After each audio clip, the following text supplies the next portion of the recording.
Hello there, it's time for the second game, and I saw in your comments that you were complaining that my videos are too long, and believe me, I can really relate to you regarding this. I don't like long videos myself, so I will try to make videos shorter, but in the same time I want to cover as much as I can, and I want to use every position in my games in order to give you a lesson, to teach you something and to learn something myself, that inevitably it comes to a longer video. But okay, I will try, I promise I will try keeping things shorter. Okay, as a short introduction to this game, I was faced with a woman international master, and I was unlucky to get her in the second round. The thing is that she didn't play in the first round. She traveled I guess late at night the first day, so she skipped the first round. So she had after first round 0 points as well as I did. So I was paired with her, and I should have been paired with someone little more weaker, but okay, this is how things went. So I'm now facing a woman international master, and this is how the game went. So she opened the game with knight f3. I responded with d5. Seeing what she will do next. She played d4.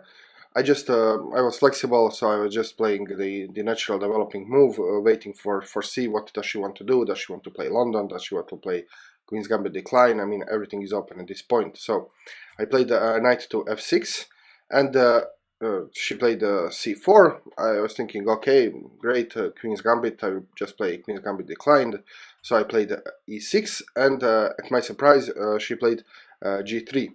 And this is the first time I faced Catalan in these tournaments, and as you will see, I was lucky or unlucky enough that I faced Catalan many times in these two tournaments.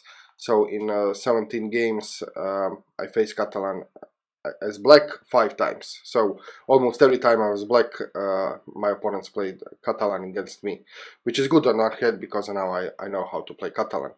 But on the other hand, it's not so common opening. So I faced either e4 from kids or Catalan from stronger players. It's an interesting coincidence. Anyway, like I said, this was my first time facing Catalan in serious game, so I didn't know quite well how to handle it, and you will see that I mishandled this opening. And like before, I analyzed the game in the same manner as I did in the first game. So I took my notebook, I set over the board, and I analyzed the game. So I will now keep the notebook in my hand, so I can be reminded of my notes and my observations during the game. Okay, so she played Catalan. I didn't know how to respond, so I just went for some logical move, bishop to e7, which is okay move, which is playable. Now I know better, and I know that my goal is to fight the light square bishop. So after my research later, I will probably just take the pawn and try to remaneuver the bishop to c6 and play something like this, which you will see in my later games how I play. Okay, so bishop to e7, bishop to g2, so this is all expected.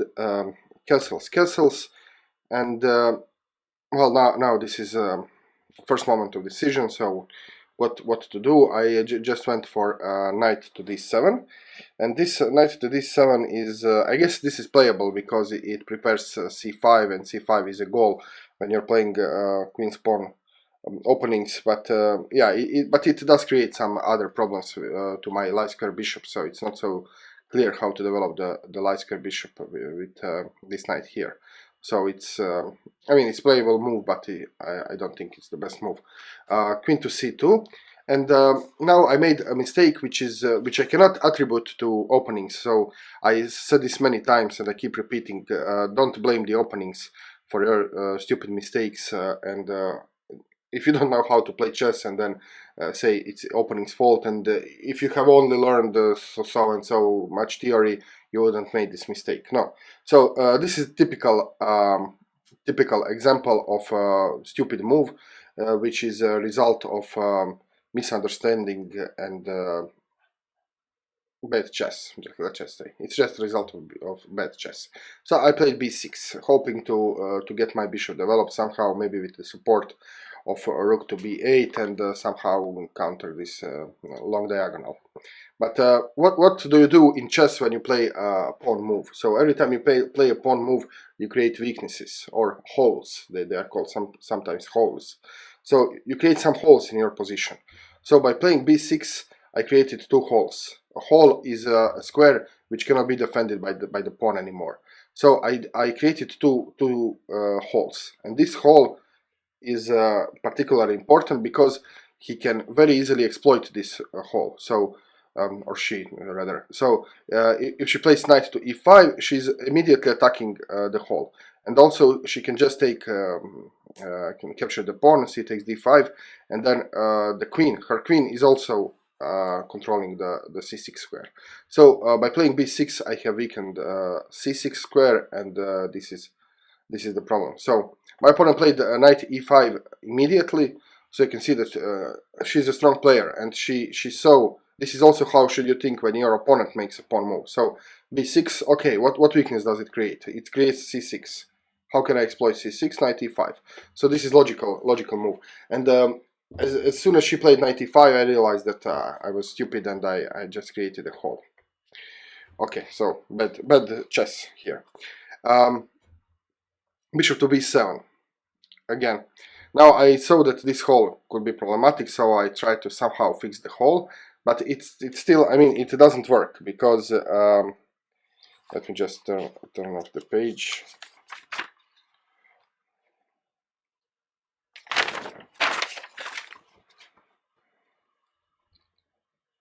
Because, like I said, when she takes d5 again, this square is controlled by white player, not by black player.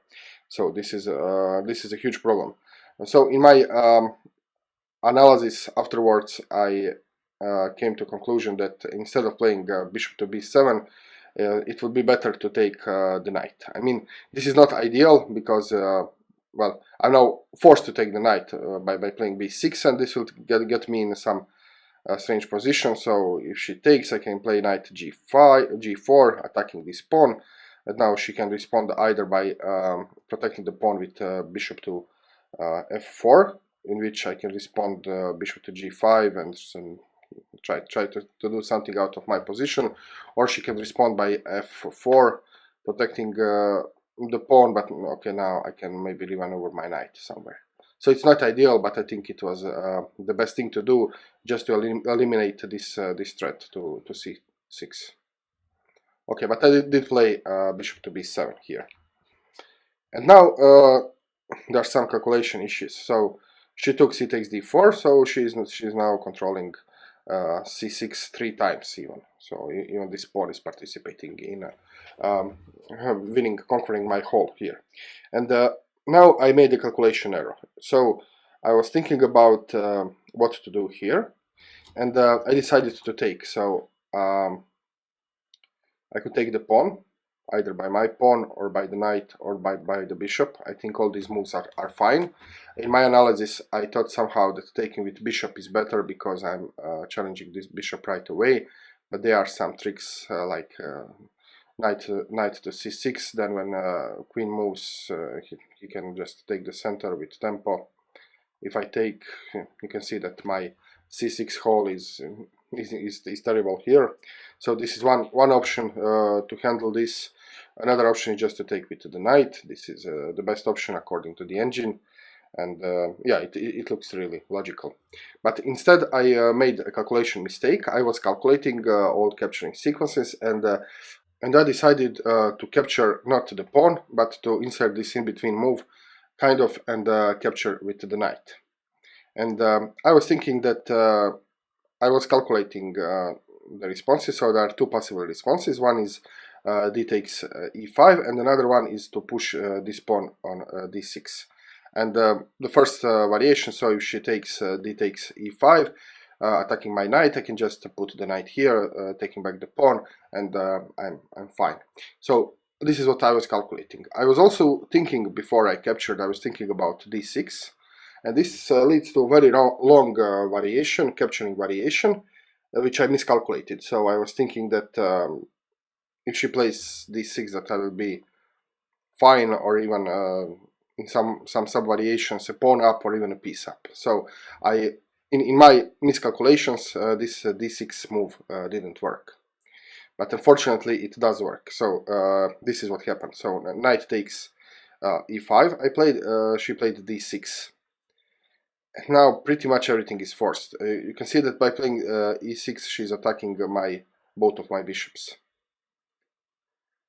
And when she takes this bishop, it will be with tempo because she is threatening to take the queen. So from now on everything is pretty much forced. I had to take the bishop. So bishop takes g2. She doesn't have to take immediately because she can take this bishop with a tempo, and this is what she did. So I have to take the pawn because what can I do? She's attacking my queen and my rook at the same time. And again, she still doesn't have to do this. She can take the knight again with a tempo. I mean, by attacking another piece. So what can I do now? If I move the knight, she will take the bishop and she will be the piece up. So the only thing I can do is to be is to accept that I will give two of my pieces for the rook. So I took the rook, she took the knight, and this is what I didn't calculate. So when I was calculating this whole variation, so from here I was calculating all this, and I didn't see that this last capture comes with a tempo. So capture, capture, capture, capture, capture, capture with a tempo. So I was thinking in my calculation, I was thinking that now, okay, if she takes the knight, I can just move away my bishop and everything will be fine, and I will be here up a piece, or up the exchange. Sorry. Okay, so I was thinking that I will be up in the exchange, but in fact it was only now that I realized. I think here probably I realized that. Well, now I don't have time to save my bishop because she's attacking my queen. So I had to take with my queen, and she just took my bishop. And now I'm down. I'm now worse, materially worse. I have given two minor pieces for rook and pawn. Theoretically, maybe it's even, but since this is still a middle game, there are many pieces on the board, there are queens on the board, many pawns on the board. I'm just worse here. So this was my miscalculation so far. Okay, so the game goes on. I played c5, so I wanted to block this this file, and I was hoping that these pawns here on the dark squares will be able to play against his dark square bishop. So I wanted to somehow restrict his pieces, restrict the scope of his dark square bishops, and I think these pawns on the dark squares are doing a good job there. This is what I was thinking. So she now realizes, okay, she's completely underdeveloped, but it's not a problem because she can be developed very soon. So knight to c3, rook f to d8. I'm now activating my pieces, just logical moves, and now bishop to f4.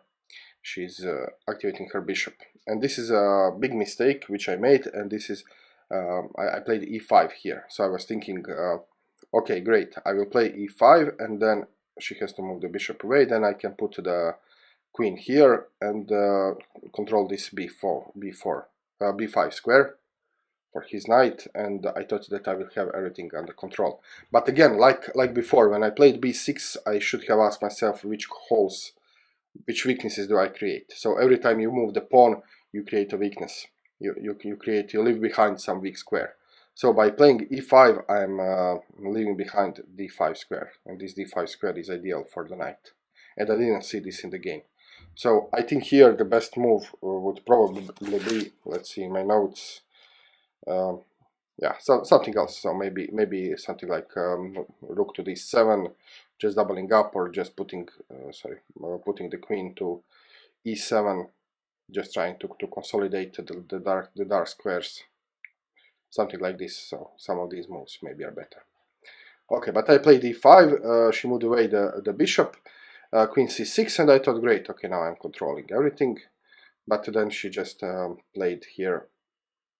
Okay, also this comes with the threat of checkmate. So she has to do something about this first, but okay, it's one move threat. I mean, I didn't play this in order to threaten checkmate. I was aware that I'm threatening checkmate. but this was the more important to cover b5, because this checkmate threat is very easily met by king to g1.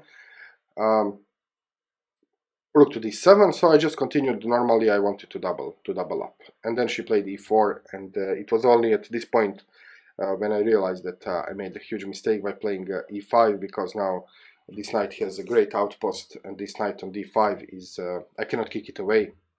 I don't have pieces, I don't have pawns, so this knight on d5 will dominate the position completely, and it will make my position lost.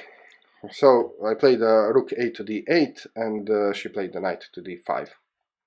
And now I have this huge problem here in the position. So okay, now I'm playing against this knight. I must try to do something to neutralize it. So I played f5. Of course, she cannot take because this knight is that falling, so she plays f3. So if I take, she takes again. She has a nice outpost. Queen to g7. I'm now trying to do something to get some activity. Queen to c4, and also this is double attack on e4 pawn. So she plays queen to c4, protecting this pawn again, and also you can see that there is now discovered check, threat of discovered check. So I move my king away, king to h8, bishop to c3. Now she's attacking my pawn, and also extracting my king, so she has very active pieces now. All her pieces are very active.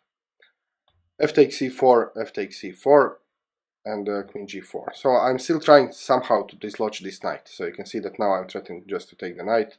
She cannot take back because his queen is undefended here. So she just moves the queen, and queen to d3. Now the queen is doing an excellent job, but okay, this knight is pinned. So for now I'm successfully playing against this knight. So okay, what now? Now I made a mistake. I didn't know how to deal with this position, what to do next. I think probably the best move here would just be to play queen to e6 and try just to hold the position somehow. I'm not sure, but I did this rook to f7, trying to do something, and I just did her a favor, because you can see her pieces are very active and very nicely placed, very good, very nicely developed. All pieces except this rook. So this rook doesn't do anything, it's undeveloped on a1, and now I'm just giving her opportunity to get rid of this rook. So we exchange rooks, and this was a bad decision, not a good choice for me, because when I had two rooks, it was much more, I could impose more danger than with just one rook. And like I said, I just did her a favor by helping her get rid of her useless piece. Okay, queen to g6, and now this was a tunnel vision, because the idea behind this queen to g6 move was, somehow I thought that this pawn is pinned and that I'm threatening to capture the knight. This was true when I had two rooks here, but now I don't try to capture the knight, because if I would capture the knight, she can just capture with the queen, of course. She doesn't have to capture with the pawn. And since I have only one rook here, this is not a threat. And I play queen g6, thinking that I'm threatening something. So this is a tunnel vision or blunder, or you can call it lack of vision, you can call it whatever you want, but this is just how it is when you are tired, when you are getting frustrated, you start making these silly mistakes. King to g2, just moving away with the king.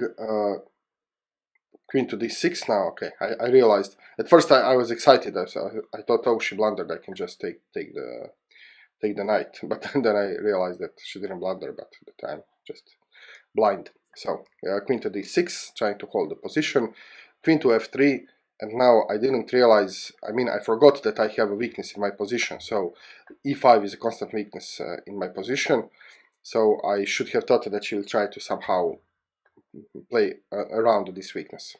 So I think here rook to e8 would be more stubborn defense, but instead I played a rook to f8, attacking the queen. The rook is defended, but now queen to h5, and she's just now winning the pawn. I have no way of defending the pawn. I cannot play a rook here because it's covered, so this pawn is just falling. So I played c4, trying to get some counterplay. And here we both missed the simple tactics. In fact, I missed these tactics even when I was doing post-mortem. I just realized it when I turned on the engine. And the simple tactics is just to do this skewer. So to play bishop to b4, and now you have to move with the queen, and the rook is gone. And this bishop is protected. So this is tactics we both missed. She was just focused on taking the pawn, like I was. So we were both focused on this pawn. Okay, so she took the pawn, and now I don't have much choice. It's practically forced. I have to exchange queens. So we did, and I can even win the pawn back. So by playing rook to e8, she has to move away, and now I cash the pawn. And now again I'm a pawn up, but yeah, I still think she's winning. King to f3. Now her king is very active. Rook to e8, knight to e3, and now I misjudged the position. So her main idea is to somehow penetrate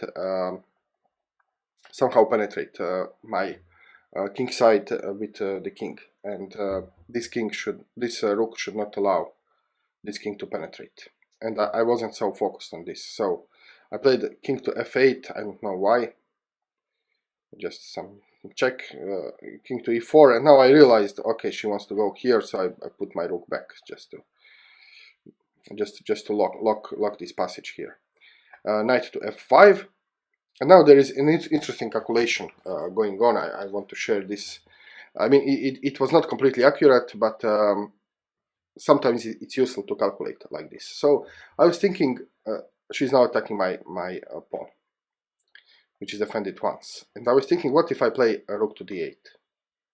So this is the calculation, how I did it. So I was thinking, rook d8. Let's say she takes, I take, she takes, I take. Okay, so after all this, who is winning? Who can promote first? This was the question. So let me play this variation in order to be, just to easier demonstrate. So rook to d7, knight takes, for example, rook takes, bishop takes, knight takes. Okay, I had this position in my head. And now how do you determine who can promote first? Just by counting how many moves does it take to promote. So I was counting for white. 1, 2, 3, 4, 5, 6, 7, 8, 9, 10, 11. So white needs 11 moves to promote. I'm just looking for the fastest way to promote, so she has to take my pawns and then push her pawn. What about me? 1, 2, 3, 4, 5, 6, 7, 8, 9, 10, 11. So I also need 11 moves to promote. So we both need 11 moves to promote, but white plays first here in this position. That means that white will promote first, and once he promotes, he will control my promoting square, and I will not be able to win.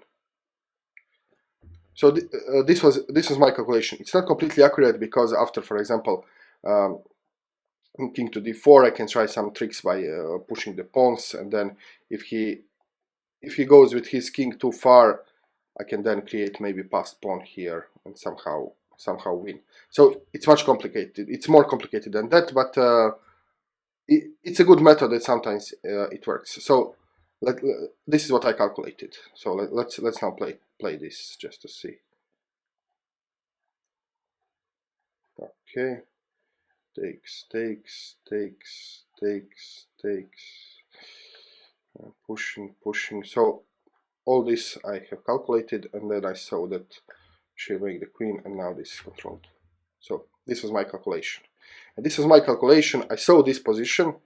I mean, I'm bragging a little because yeah, it's 28 ply calculation, so I mean, it's not accurate because I didn't consider all the variations, but just some estimation. So from here I was calculating, and from here I saw this, and I saw, okay, this doesn't work. So this is the starting position, this is the end position in calculation. Okay, so I played, so this is why I didn't play rook to d7, but I play king to g8. Okay, she took the pawn, of course it's a free pawn now. I'm pushing the pawn, b5, knight to e6. I mean, I still don't have much chance. And now I made a mistake. I forgot that the main goal of this rook is to stop king from coming to the queen side, and now I made a mistake. King to e8, and she immediately penetrated. Rook to f7, knight to c7, rook d8 check. She moves here. I mean, she's now here with the king, and I just cannot stop her from taking all my pawns. Okay, so I did play some moves here. a6 is an interesting attempt. a5, hoping that okay, she takes, I can take, but of course she just played a4, so everything down the drain. King to g6, knight to b5. Okay, I'm just trying something. I'm now penetrating. I mean, it's not like I stand much chance, but okay, I was trying something. Last check, and after king to b7, I just resigned because now I cannot stop the pawn from advancing. Okay, so this was the game. 51 moves against woman international master. She outcalculated me in the opening. I mean, in the early middle game by playing this d6 move. Then later on, again, she just played better. She had more active pieces, and I mean, this is how strong players win against weaker players. Okay, so this was the end of round 2. I now have 0 points, and in the third round I will face a weaker opponent, and you will see the game when I post it. Thank you very much for watching, and I hope you enjoyed the video. Leave the comment below, like the video, share the video, check the description box, there's some information there, and see you very soon with more chess. Cheers.